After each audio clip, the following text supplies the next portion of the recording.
vamos a hablar sobre la Revolución Mexicana. La Revolución Mexicana empezó el 20 de noviembre de 1910, ya que en aquel entonces el presidente era el general Porfirio Díaz, que estuvo más de 30 años. En ese entonces hubo un crecimiento económico y político, pero no todo fue bueno en aquel entonces. Los campesinos, los obreros en las ciudades estaban muy explotados, no valían nada de las tierras las tenían empresas extranjeras o los hacendados y los campesinos eran muy maltratados por los capataces, no se las pagaban ni nada. Esto llevó a que varios políticos y campesinos se levantaran en armas en 1910. Cuando Victoriano Huerta comenzó su mandato como presidente de México en 1913, confiaba que la comunidad internacional reconocería su gobierno. Sin embargo, el presidente no podía haber previsto que los líderes de la revolución maderista se rebelarían en lugar de aceptar su gobierno, debido a su participación en los asesinatos del presidente y vicepresidente. Con un mandato que apenas duró 17 meses, Victoriano Huerta es reconocido como un dictador que impuso su gobierno a través del poder militar, situación que provocó el descontento dentro y fuera del país y que orilló a Venustiano Carranza a desconocer su presidencia y promover la creación del Ejército Mexicano.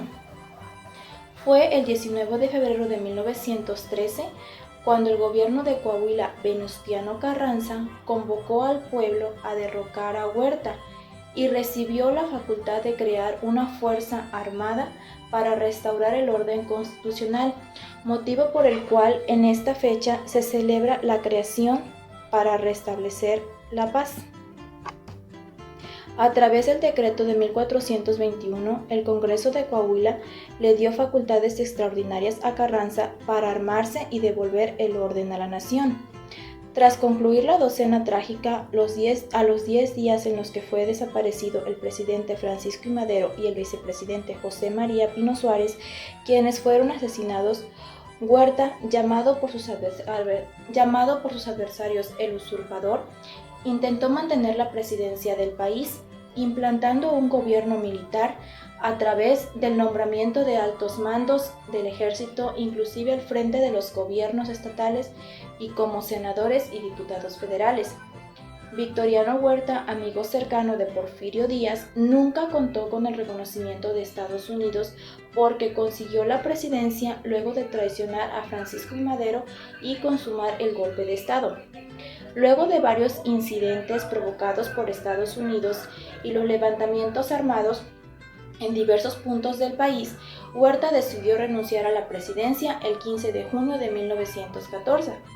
Venustiano Carranza asumió el poder después de la salida de Victoriano Huerta. Tema de controversias historiográficas, en la cual obtuvimos diferentes censos para poder obtener la cantidad de muertos que existieron en las diferentes guerras. El primer censo se hizo en 1910, la cual obtuvimos una cantidad de 14.334.780 habitantes, las cuales también pudimos contar en esa cantidad las personas que emigraron a otros países, como fueron a Estados Unidos, Europa u otros países, la cual también obtuvimos el segundo censo en 1921, la cual obtuvimos una cantidad de 14.334.780, la cual también existieron diferentes opiniones de algunos autores que estuvieron en la Revolución Mexicana, como fue Manuel Gavino, la cual él nos dijo que existían 2 millones de muertos, la cual también estaban contando los habitantes que habían emigrado. Otro autor que también nos ayudó y participó fue Moisés González, la cual él decía que existían una cantidad de 2,5 millones, que también existían de habitantes, donde él obtuvo esa cantidad por su propia cuenta. También existían diferentes autores, que también fue Andrés Colbert. Él nos decía que existía entre 2.5 y 3.1 millones de habitantes. También existía la opinión de Manuel Orduña y José Luis Lezano. También él decía que existía una cantidad de 1.4 millones, la cual también estaban contando los habitantes que habían emigrado. Gracias a los censos y a las opiniones que cada autor nos dio, pudimos obtener unas cantidades, no muy exactas, pero sí cantidades basadas en algunos datos, como fueron los censos. Los autores también realizaron algunos conteos donde por su propia cuenta obtuvieron cantidades diferentes. También en esta pudimos obtener que casi 4 millones de habitantes emigraron a otro país para poder estar más salvos, ya que en México existía la Revolución Mexicana. El maderismo fue uno de los primeros movimientos que conformaron la Revolución Mexicana. Este fue dirigido por el empresario y político Francisco I. Madero, y su objetivo principal era lograr la generación democrática del sufragio efectivo, no reelección de los funcionarios públicos. En los primeros meses de 1910 dio comienzo la lucha política por alcanzar la presidencia de la República. Desde enero, Madero emprendió una gira proselista a lo largo de todo el país. El 15 de abril, Francisco I. Madero y Francisco Vázquez Gómez fueron elegidos por la Convención Antireeleccionista para entender por las candidaturas a presidente y vicepresidente de la República, y el 17 del mismo mes ambos aceptaron la candidatura. La lucha por las candidaturas para las altas magistraturas del país no fue nada fácil, pues Madero y Vázquez Gómez enfrentaron a dos personajes bien afianzados por el poder. Este era el general Porfirio Díaz, que buscaba su octava reelección, y Ramón Corral, que buscaba su segundo periodo. Así los dos Franciscos comenzaron una larga campaña electoral para ganar los votos de los ciudadanos, mismas que inició en la Ciudad de México, pasando por Guadalajara, Puebla y Veracruz, siguiendo por San Luis Potosí, Coahuila y finalmente por Monterrey. En este último, Madero fue apresado bajo los cargos de encubridad y de ser promotor de una rebelión, asimismo por ultrajar a las autoridades locales. Llevaron a Madero a la cárcel local y posteriormente lo trasladaron a la penitenciaría de San Luis Potosí. Con lo anterior quedó inválida su candidatura. Posteriormente, el 22 de julio, Francisco I. Madero fue liberado, pero con la condición de que no podía salir de San Luis Potosí. Posteriormente, el 4 de octubre de 1910, el general Díaz y Ramón Corral fueron electos. El 6 de octubre, Madero se fugó de San Luis Potosí y emprendió su viaje clandestinamente hacia San Antonio, Texas. El legado que dejó la Revolución Mexicana. Y el legado que se dejó de la Revolución Mexicana es el derecho a la democracia, que gracias a, o como consecuencia de este conflicto armado, tenemos hoy en día la libertad de elegir quién nos va a representar, quién va o quién toma el mando, pero lo ponemos nosotros. Ya no es como una dictadura como en otros países, gracias a que nos levantamos en armas hace varios años ya, y se nos fue brindada nuestra libertad de elección, al igual que la educación y el moralismo son una de las consecuencias muy grandes de este hecho histórico, y que se conmemora cada 20 de noviembre y por eso se representa como tal, se hacen representaciones, se hacen desfiles, porque es una época muy importante, porque gracias a este hecho histórico y este acontecimiento histórico, nosotros como mexicanos hoy día podemos elegir quién nos va a gobernar. La Revolución Mexicana fue iniciada por Francisco I. Madero con el movimiento antirreeleccionista. Madero era hijo de un hacendado del norte que provenía de una de las familias más ricas de México. A los 15 años fue a terminar sus estudios a los Estados Unidos y después a Francia. Se dice que ahí tiene contacto con el espiritismo. Vuelve a México para ocuparse de los negocios familiares.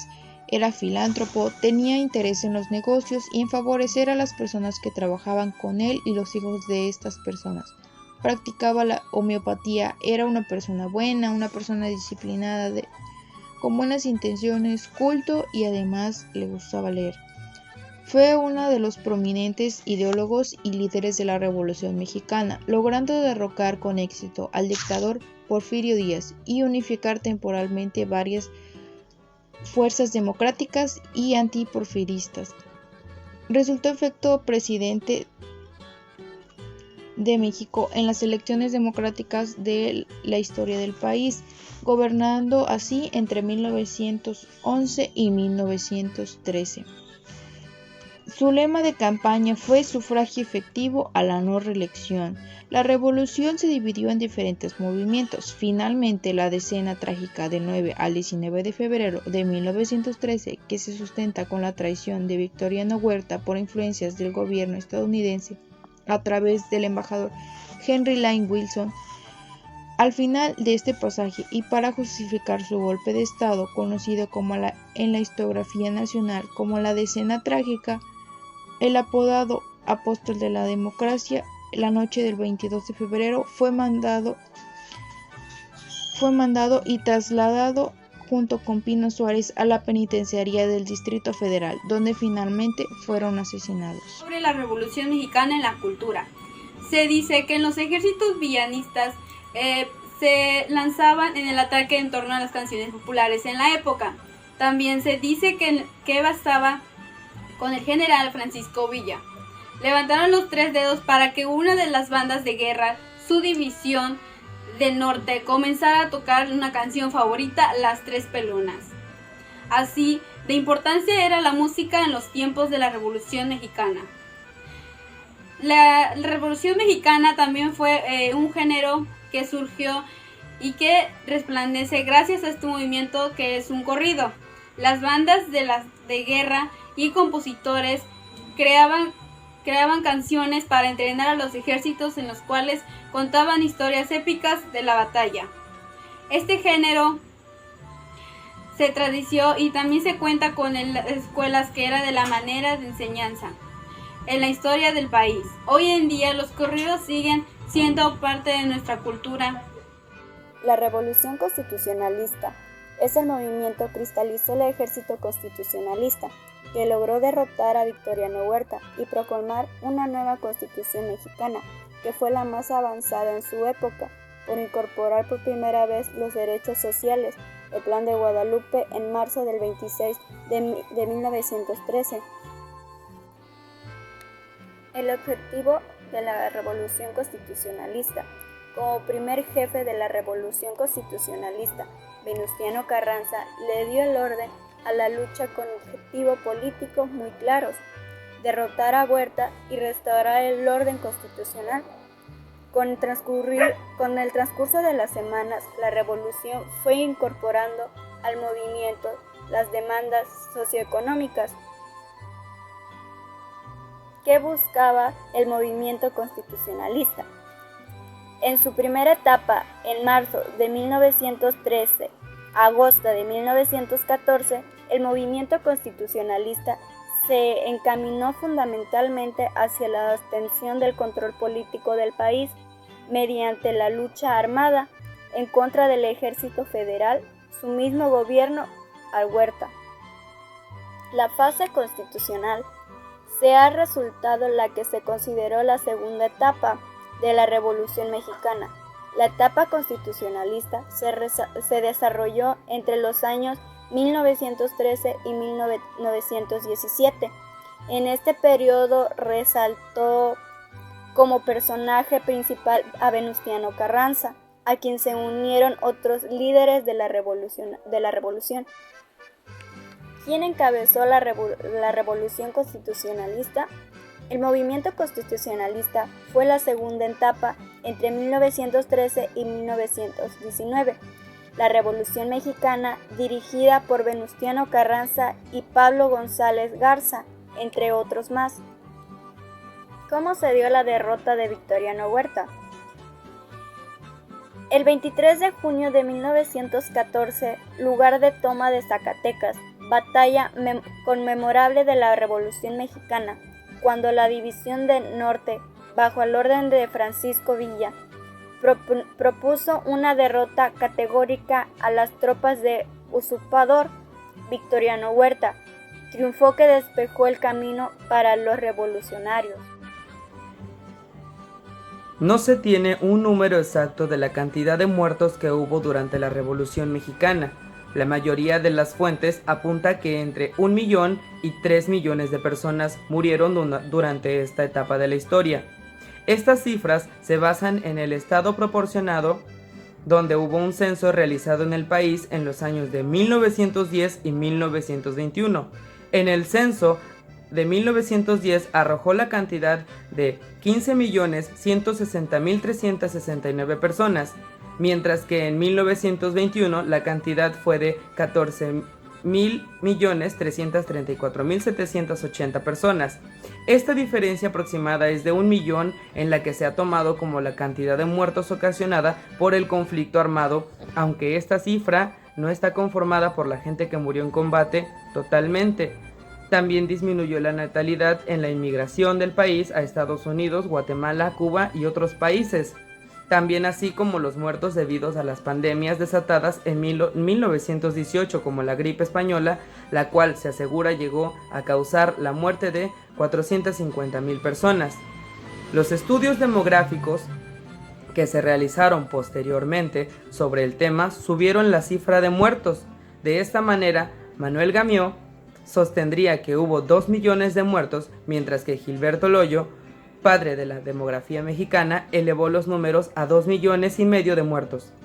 Más recientemente, Moisés González, en un estudio inédito, bajaría la cifra a 1.9 millones, mientras en el estudio estadounidense por Andrew haría una variación estadística del estado, haciéndolo de 2.5 y 3.1 millones. Sin embargo, el análisis más reconocido en el estado fue en 1993, cuando Manuel Ordorica y José Luis Lezama realizaron un análisis demográfico de México por el Consejo Nacional de la Población y llegaron a una cifra de 1.4 millones de muertos a 1.1 millones de nacimientos frustrados, haciéndolos 400.000 emigrados y 500.000 en error censal, por un total de 3.4 millones de vidas afectadas por la revolución.